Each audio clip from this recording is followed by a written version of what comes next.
পৃথিবী বড় স্বার্থপর, দুনিয়া বড় স্বার্থপর। দুনিয়া কাউরে জায়গা দেয় না, দুনিয়া কাউরে জায়গা দেয় না।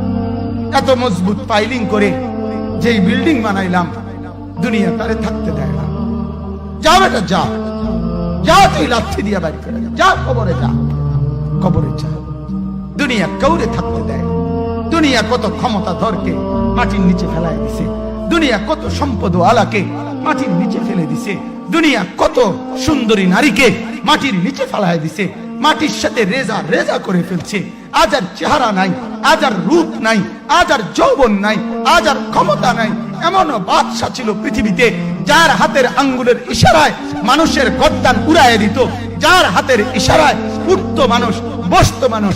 আজ বাদশারা নাই, আজ সম্পদওয়ালারা নাই, আজ মালওয়ালারা নাই। দুনিয়া কাউরে থাকতে দেয় না, কাউরে না দোস্ত, কাউরে দেয় না। দুনিয়া দাদারে আমার থাকতে দেয় নাই। আমার দাদারে আমি দেখছি, আজ আমার দাদা নাই। আমার নানারে আমি দেখছি, আমার নানা নাই। আমার দাদিরে আমি দেখছি, আমার দাদি নাই। আমার নানিরে আমি দেখছি, আমার নানি নাই। আমার বাবারে আমি দেখছি, 14 লক্ষ টাকা বাবার পেনশনের আমি সব ডাক্তারের পিছনে খরচ করে ফেলছি, বাড়ির ফসলের জমি বিক্রি করে ফেলছি। আমার বাপ যেন না মরে বারবার বারে হসপিটালে নিছি, কিন্তু দুনিয়া আমার বাপকে থাকতে দেয় নাই। আমার বাপ কবরে চলে গেছে, দুনিয়া কাউরে থাকতে দেয় না, কাউরে না, কাউরে না, কাউরে না, কাউরে না। আমার বাপ দুনিয়া কাউরে থাকতে দেয় না। তুমি থাকবা না, তুমি থাকবা না। দুনিয়ার ধোকায় পড়ো না বাপ, দুনিয়ার ধোকায় পড়ো না। মাকে বুঝান। আজ মারা বেসামাল হয়ে গেছে, আজ বোনেরা বেসামাল হয়ে গেছে, বেপরদার উৎসব তুলে দিছে। এটা যেন আল্লাহর সাথে যুদ্ধ করছে। আল্লাহ করোনা না, তুমি আরো কিছু দাও, আমরা বেপরদিকে ছাড়বো না। যুবক ছেলেগুলো যেন বলতেছে, আল্লাহ তুমি করোনা দেওয়ার চাই দাও, অশ্লীল ছবি দেখা, ফেসবুকে নর্তকী দেখা আমরা ছাড়বো না। দেখি তুমি কি করতে পারো, তুমি যা করার করো। দোকানদার ব্যবসায়ীরা হারামের লেনদেন করা বন্ধ করছে না, সুদখোর সুদ ছাড়ছে না, ঘুষখোর ঘুষ ছাড়ছে না, নাফরমান আর জিনাকার ব্যভিচারী এরা কেউ কিছু ছাড়ছে না। বেহায়ার বেপর্দা নারী তার অশ্লীলতার বেহায়াপনা ছাড়ছে না। মুসলমান তার ঘরে টেলিভিশনের নর্তকীর আওয়াজ তো বন্ধ করছে না। হায় করোনা কিভাবে যাবে, আযাব কিভাবে যাবে বলেন, বলেন, বলেন আপনারা।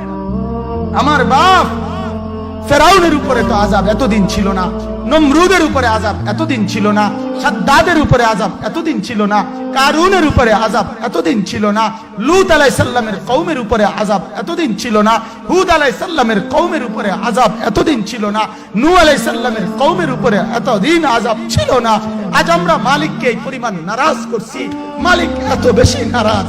আজ 1 বছর হয়ে গেছে, 1 বছরের চাইতে বেশি হয়ে গেছে, কই করোনার মহামারীর আযাব তো যাচ্ছে না, গেছে গা বলে।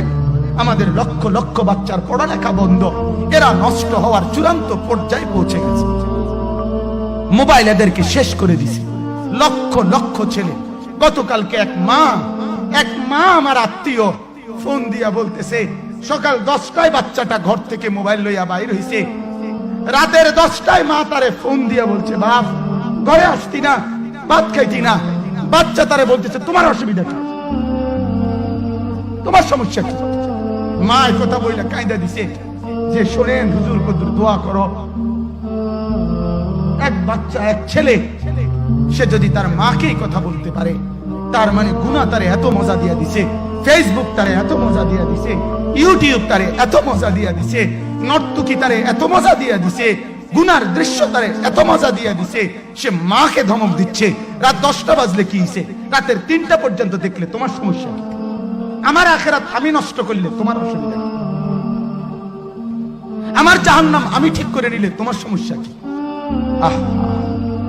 আল্লাহ আমাদেরকে মাফ করে দেন, আল্লাহ আমার জাতিকে মাফ করে দেন।